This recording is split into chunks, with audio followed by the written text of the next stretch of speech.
锵锵三人行，哎，这个小木兄啊，又来这个支持我们哈。刚刚到，对，刚刚冒着大雪过来的。你这大雪是刚下来的，对，你就我一下飞机为了迎接你的嘛，对，特意安排了一场雪，就风雨送春归，飞雪迎春到。还下个什么？已是悬崖百丈冰，犹有花枝俏。哎，就是你这歌舞伎町现在花枝俏。啊，这个格子，我的小师弟啊。哎，格子，哎，是格子，咱们呢，这个本来小木是要讲讲最近日本一间酒店的事儿，但是这个我觉得咱们下集再说，因为啊有这个更血字呼啦的事情这几天发生，我觉得你这人民日报的，哎，得给我们这个端稳立场了。我立场站得非常稳。不是，是咱们俩的学校地啊，对，武汉就在武昌，怎么可能就这样的这个事情，就是说，哎。砍头啊，就是这个一个年轻人，事情大家可能都挺知道。到一个面店，对，吃这什么面，然后本来是这个说标价4块钱，最后这个老板要说老板40来岁，42岁，对，是湖北人。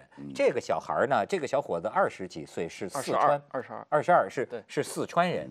那么小，22岁，对，他就是说5块，说为什么多1块啊？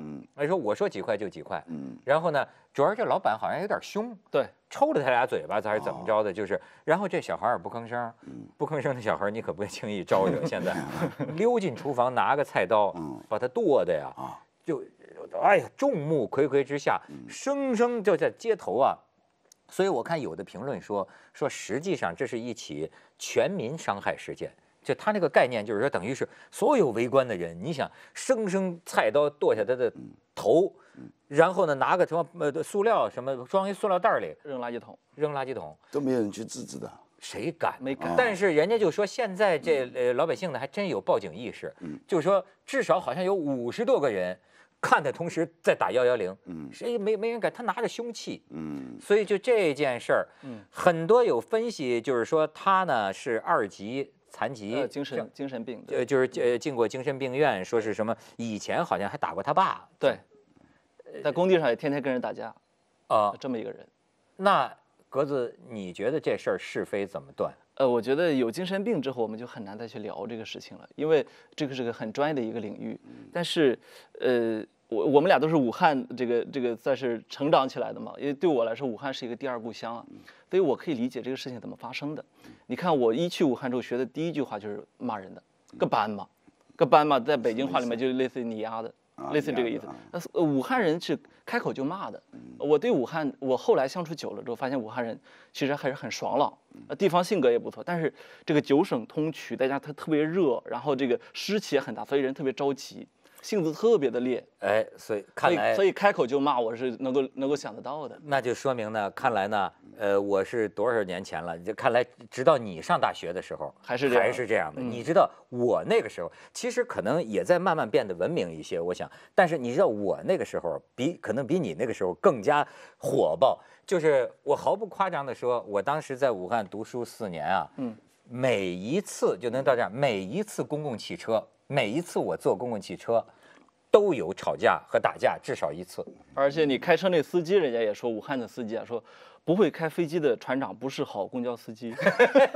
夏天武汉热，可能就人比较暴。而且就有的时候啊，这女的比男的还厉害，你知道？而且有的时候这个武汉人吵起架来啊，他最后变成一种围观下的炫耀，就是2个男的女的，你看我就看见一个，就是说，这个有个男的踩了。一个女人的脚在公共汽车上挤嘛，踩一下，这女的张口就来一句：“哥爸嘛，3条腿都站不稳，对吧？3条腿。”这男的更绝，来你3只眼睛都看不清不？哎呀，全车就能把大家就本来是打架的都乐了，都到这种程度。我见过好多回女的打男的，而且人家说这个武汉女生嘛，说普通话的时候特别的温顺。一说武汉话，那就是老子都是这种。是，其实他离武汉也不远，他湖南人，脾气霸蛮，楚人都这样。楚人，才饮长沙水，又是武昌鱼嘛，对，很近嘛，对吧？当然咱不能用这个去理解这件事儿，这是极端。只是说他的引子是这样的，你觉得是吗？他的引子就是脾气暴。我觉得，而且在火车站这个地方，我们是经常被激怒的。只是说因为我们是有理智，而且呢，我们大部分人呢不可能说拿刀砍死，而且砍头。但是这个事情的这个起因，我们必须要搞清楚，就是这个脾气暴是开端。你像还有一个很典型的东北话，就是我路上看你一眼，你瞅啥？我瞅你咋的？就这一句话又开始了。我们很多这种特别暴力的事件，源于特别小的这种习惯。对，他说的是2方面。一个方面呢是，你知道我年轻的时候就还经历过那个时候严打。今天看好多冤案呢，就不该判死刑的都给枪毙了，是因为那个时候的那个严打。但是我记得当时严打的时候的社会气氛也确实已经到了呀。你比如在西安，真的就像你说的，你看谁一眼，那个街上那个小流氓在那看着，说你干嘛看我啊？上去就是一砖头啊！就是你看他一眼，就打起来了。就打。小木这个道上出身的，你对这个很熟了。日本流氓也是这样的，就是你不能随便就看的，你要看的，当然他不会随便打人，当然他会那么就会给你很害怕一种感觉。你像刚才你讲这个22岁砍人家头对吧？在日本就去年7月份。夏天啊，也是26岁一个男孩，一个男生，大学刚刚毕业几年，砍了45个人，1个小时之内砍了45个人，19个人死亡，20个重伤，6个轻伤。我的天，你看厉害不？而且他这家伙很厉害。我今天坐飞机来之前，在机场在咱的机场啊，看了朝日新闻头版。本来鉴定他们，去年7月份的事情，到今天开始宣布，到昨天宣布，要正式起诉他，以为他有神经病，结果一鉴定他没有，只是性格有毛病，鉴定是性格有毛病，就是他这种脾气性格。那他是要负刑事责任。对，就是可以起诉他。他拿什么武器？他是很简单一个故事，他是在一个福利院里面，就是残疾人福利院，他工作了几年。他一直在他自己的网络上，他就表达这些残疾人是对这个社会没有用的。哎呦，这是日本人的那种极端的那种。对，他说为了我们日本国家，他在去年的2月份给众议院的院长寄了一封信，就是我要代表日本人民去做点什么事情，已经提示了。这众议院的院长呢，拿着这个信还给了他当地的神奈川的警察所。然后呢，他没多久，他亲自又拿封信跑到自民党总部给那个安倍送封信，这同时在2月份，但是没有把他抓上，没有把他扣上，这件事已经发生了，因为他在他自己工作的地方太熟悉了。晚上2点钟到3点钟1个小时之间，他拿了几把刀，正常人他不杀，他觉得这是对社会有用的，他抢着那个正常人的钥匙，把门打开。就1个小时，然后砍完以后，他自己去自首，自己到就他砍的都是残疾人，就死了19个人，那真的很惨。他这个让我想起来，在现代这个文明社会，在当代这个文明社会，什么人砍人头呢？我只能想起来那个 IS， 就那伊斯兰国。然后伊斯兰国那个创始人叫扎卡维，现在那个第100届普利策奖有一本书，那个获奖的书叫做《黑旗》（Black Flags）。黑旗，对，黑旗写得非常好。它里面就讲到说，扎卡维最早开始砍人头是2004年，杀了一个美国人叫尼克伯格，他呢就是幸亏不是扎克伯格，尼克伯格，对，要不然没法社交。对，然后就是5个人站在房间里面，然后这个虽然蒙着面，但都知道是扎卡维，然后呢就开始发表一大段演讲，说什么晨曦初露，我们的时刻终于到来，然后就一刀把那个尼克伯格给砍了，然后呢把他那个头给锯下来，那个镜头都晃动了。哎呦！然后扎卡维用这个行动向世界宣示了他是比本拉登更勇敢的这个圣战分子，然后一举获得了一个称号叫做屠场主人。所以你看，就是咱先撇开这个神经病的说啊，这个砍头、斩头这种行动，实际上是增加了一个烈度。就是你看当年这个有一个字，大家可以查，左边一个头的这个手，右边一个或者的那个或，这个字啊，就是过去为什么说秦国最后统一了这个天下呀？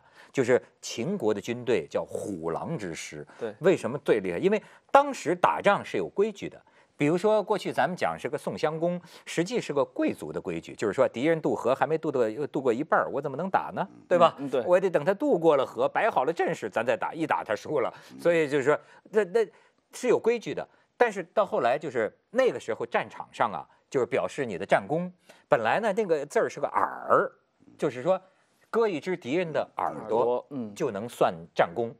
但是秦国他这个改革呀，不但是以这个军功啊，秦国真的是这个以军力这个为国家最高价值，就是说最后就是说不但是就是说不能光靠耳朵，要砍头。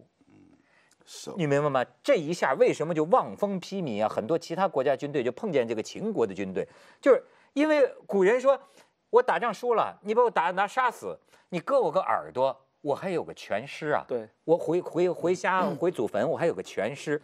但是脑袋没了，连个全尸无主游魂。所以那个时候就秦军的这个恐怖啊，跟他这个就跟砍头有关系。他是直接向你宣示他的权威的。向你宣示他的权利的。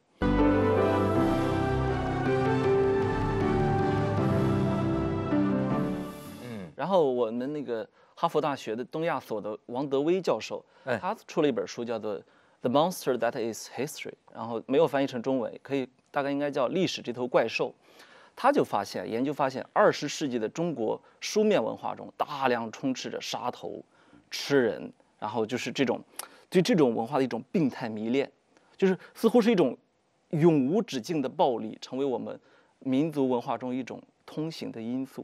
对，这个日本的这个漫画的动漫里面，很多也是受了中国的这些文化的影响。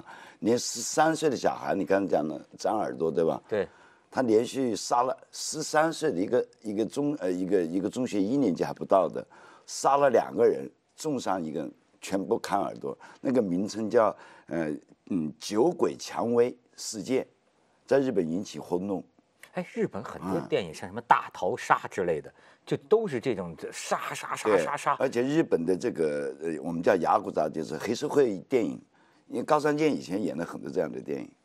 北野武对，都是这杀什么分尸这种东西已经是很正常的了。我到了日本的88年去日本的时候，那我就知道那些黑社会在分尸，女的也杀这个70岁的老太太，甚至在中学生的时候，他就想杀自己的同学，就只早2天的事情。不是他为什么呢？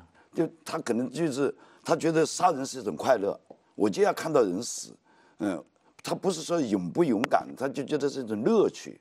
这可能就是还是受到一些这宅男宅女们啊，受的一些影响，这些动漫或者一些书籍里面东西的，他可能就他有些人他擅长搞数学一样的，他就喜欢搞那个东西。所以啊，有这样，所以这事儿我就是说，当然咱这个就扯远了。我说你要说回到武昌火车站这个事儿，你持有这个残疾人证啊，精神残疾啊，并不还得要等司法鉴定啊，对，他有可能也会负责任的。就是说，你如果是司法鉴定，确实是有行为能力，就作案的当时有行为能力，他还是要负责的。对，但是就说这个，你咱就假设说他当时是清醒的状态，或者说是属于能对自己行为负责任的状态，咱们假设这种情况的话，那你说格子他当时心里发生了什么呢？这就是这个我是这么想的，他即使是有精神疾病，他的这种行为也是有来源的。我们这一代人，包括比我小的人，实际上我们的出生成长是在一种虚拟和现实交织的这样一种状态下长大的。这个我必须得承认，我们在互联网中泡的时间可不比在现实生活中泡的时间短。对，那我们有可能是在网络游戏中长大的，我们也有可能是在网络中，你不知道，有可能是看那种日本的一些动漫啊，或者是电影，可能是在这种环境中长大的。也就是说，本身我们的人格认知中，可能对于虚拟与现实之间的界限是分得相对模糊的。我们家乡曾经，我这2年老回家，就发现说有一些暴力的少年暴力事件。那个严重程度是超出以前所有人的预计的，就有个什么呢？他就4个小孩在轿车里面停着，然后别人骑着电动车从边上过，开车门啪，把他从电动车上打下来。打下来之后，人家下来，人家问说你打我干嘛呀？然后说你再说一句，这些都是后来口供的，但是监控录下来的是什么呢？然后下来之后，那人开始跪地求饶，一直用赤手空拳打死，活活打死。这个呢，然后你再联想到这2年，我们不断的看到说有从网吧里出来就直接砍人的，就是看他之前玩的那种射击类的或者凶杀类的游戏啊，就是这让我又想起来一个东西，就是我最近在看那个吴晓波写的《腾讯传》啊，《腾讯传》里面就提到一点，说腾讯第一笔开始真正的独立盈利是怎么时候呢？QQ 秀，QQ 秀是说，就比如马化腾本人吧，一个文弱书生的形象，对吧？可是马化腾的 QQ 秀是什么呢？长头发、牛仔裤，这是他生活中从来没有过的形象。一个人，实际上你心中是住着另外一个小公举的，你是住着另外一个人的。所以这种凶杀，这种对于暴力的极致的追求，有可能在他心里深藏已久。其实啊，他是就说，人的心里啊，你要说是藏着一个什么 QQ 秀啊，未必是藏着一个那个穿牛仔裤的马化腾，对，有可能是藏着一个野兽一样。哎，对，就是我有时候觉得我自己心里就有，你但看什么事儿上，比如说，要是有人欺负了我的亲人，或者比如说你欺负我的孩子，对吧？我跟你说。我的那种感觉不是说我打死你而已，我想把你剁成肉酱，就是你自己能够感觉到心里的那种怒火，就是所以你知道人心里啊，他有这次你看小木，所以我就想问问你在这个江湖上走得多，其实小木我就觉得情商极高，就是他这个为人处事啊，全是成功都在这个待人，因为为什么我讲这个啊？就这次这个就说咱这老板这个，你真是不知深浅，就有些人，你说你暴脾气，这事儿你坐地还钱，一会儿欺负人家外地人，对吧？当然你这个惨案是绝对不能够有任何原谅的，对吧？但是呢，就说这个提醒，这对我们自己的警惕啊，就有一些为什么就是说，哎，见人3分笑，没错，中国人讲。和为贵，对你就包括我现在岁数大点，我才明白，我过去我也是脸冷啊，我这脸比较冷，你知道吗？所以见人觉得不太好接近。后来我的一些比较成功的朋友就跟我讲，就你一定要记住和气生财，抬手不打笑脸人嘛。对，和气就在你心里再怎么着，就是说，哎，你因为你不知道对方是什么，你装也得要装得下的，尽管有时候不愿意接受。像跟流氓打交道的时候，其实很讨厌他们，又要问你要钱，又要这那的，然后他收了别人的钱，还用别人来整你，想跟你多收一些钱，都有这种。但是你要装的，有时候也就是装糊涂，就是要学会忍耐。你平常就碰到的那有暴力倾向的人也不少了，应该在你这个奋斗史上。对，那就经历过绑架，你看人家都想要我的命，他不仅想要我的钱，如果你真不给钱，他就会要你的命的，那刀子架在你脖子上的。你像我，就是我现在的太太，当年是我女朋友，刀子架在她脖子上，我推门进去已经架在她脖子上了，嘴巴、眼睛全是用胶带给闷住，手全绑着。我刚刚一开门进来，一把刀捅到我这里来，顶着啊，不要动啊，然后马上我就被蒙住了。蒙住以后，你就只能老老实实报你的那个银行卡的密码。就这种东西，那个时候你得装。你那个时候，你觉得你得怎么跟他们？对啊，这个我必须要跟他们沟通。我想了一个什么办法？夏天，我撒了一泡尿在自己身上，因为他不知道开空调。我们有个空调是一个小机械，他没找到，所以那个房子里他必须关着门，他关着窗，他怕声音传到外面。怕被人家报警嘛，搞了3-4个小时，我撒了泡尿在身上就很臭嘛，肯定。我正好也忍不住，我就让他放，因为我没有办法讲话，我就要动嘛。他就你怎么？我说他把我怎么？我说我有心脏病，其实我没有。那桌上摆了我的胃药在桌上，我说你把那药给我，我说你是要钱，你把我命搞死了，你就要不到了。哎，他们想也是，他也不想要我的命，哎。就把药给我吃了，我就嘴巴打开了吧，我说再给我抽根烟，我就开始编故事。我说早上6点钟，我的部下要来，这还是治人对吧？故事的能力，你要编故事对吧？然后他从我钱包里发现我有警察的那个名片，啊，他就知道把这个人搞死搞坏了，他妈的算了。哎，到了时间差不多，再加几根领带，3根领带夹着我。4年以后，这个领带警察就去年才退给我，哎，跑掉了。哎，小所以穆，这种东西你要去对应它。对我问你，我觉得你在这方面比较有经验。你比如说，你平常在日本的歌舞伎町，黑白两道，你是怎么跟他们能够搞好关系，或者在发生冲突的时候，其实在这有什中国，么技巧吗？其实在中国受过文化大革命的训练的人啊，人与人斗这种经验的。我爸爸是造反派头目，是吧？受过训练的这种，你到了歌舞伎其实不是一回事，这根本就不是一件很难的事情。就是日本流氓还是讲规矩的，他不是一开口一开始就跟你动手，他会把你请到咖啡店就跟你谈。所以你这个时候要能进也能退，是吧？你不老是不退也不行。哎，我听说了一个例子，不知道是真是假。说这个有一个女的想让山口组去帮她解决一个人，剁掉一个人，然后山口组，那你让我解决我就解决，就没答应他。结果这女的呢，就反复的去找山口组，最后山口组实在不胜其烦报了警。像这种事儿可能发生是吗？日本流氓也报警的。日本流氓跟中国流氓打起来的时候，他就觉得报警，哎，太多了。所以有时候日本流氓练不过中国刁民。对，咱们先接下广告，锵锵三人行，广告之后见。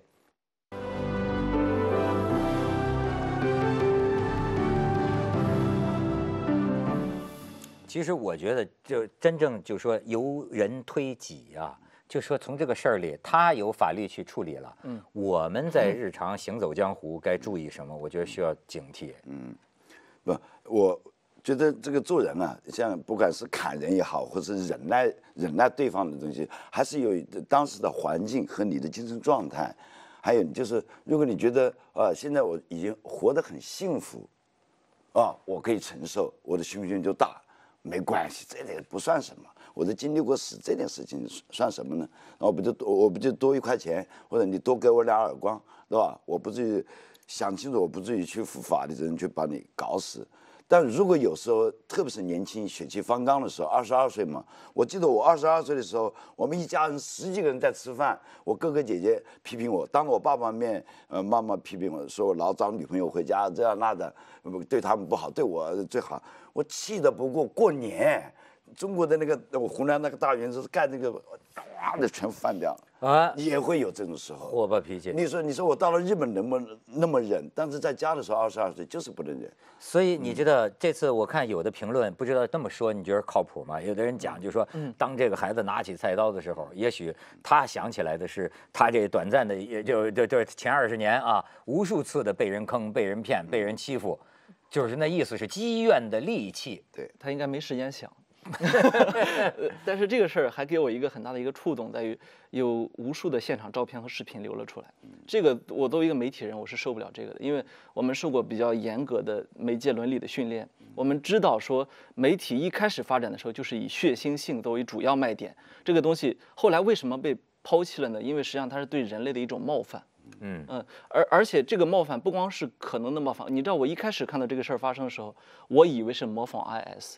就是为什么我会这么想？因为几年前有那个幼儿园杀童事件，对，连环出现，我就觉得这个事情是可以模仿的。所以后来发现他是精神病之后，当然我不这么想了。但是我觉得我们的围观者好像跟鲁迅笔下的区别不大，就在于说你都在拿手机在拍。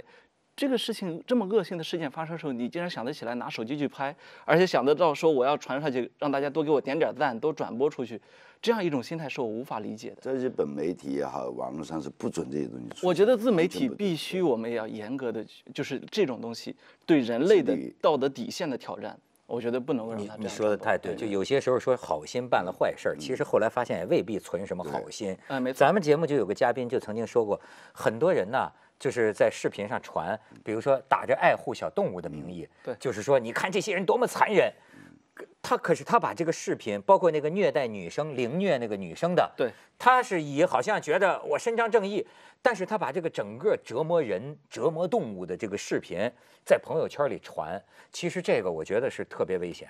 对，就是因为人看了之后，这东西有些人他会同类的人他会模仿，所以很多事件，所以日本很多出一个大事件以后，没有2个月、3个月，就同样类似的东西就很快就出来了。所以对于这些媒体的管制也是这样的。所以有些语言，包括那个我刚才说那个26岁的人杀死人，他讲了很多对这些残疾人的那些语言都不准，媒体都不准讲，不能把它原话把它就这个报出来的思想不能传播出去，不能对。所以反而给人家你知道 IS 最喜欢的就是网络这么爱传播他们的东西。对扎卡维成为一个英雄，就是拜互联网所赐。你不然你砍一个人头那个事情，自古以来就有这种事情。为什么就你成了英雄？对，你说的特别对。就是我最近看一个什么，就是说啊，说其实这个恐怖行为啊，它的力量小得很呢。对，你你算上911，你这个恐怖分子杀死的人呐，远不如感冒杀死的人多，那当然远不如车祸杀死的人多。但为什么似乎给你的感觉是这个呢？他就说这个就是让你这个人类啊过度反应，就他用他这个，比如说砍一个头一个视频，一下子就使得你这个整个人类啊，就像一个笨牛进了瓷器店，一个过度反应，叮了咣啷，而且我们要开始在地铁、飞机场安检，给了我们巨大的时间和金钱浪费，这就是恐怖的效果。哎，就说这个事情的这个传播，所以我都不知道啊，这个斩头的这个视频都有人拍下来。哦，他们专门拍下来给你看的。放的。不是，我说这次武汉的这次武汉的有视频，有照片。天哪，非常可怕。哎呦，你觉得这个跟他的这个什么贫穷之类的能扯上关系吗？跟谁的？跟这个就是这20多岁的砍人的这个啊，我觉得是有关系的。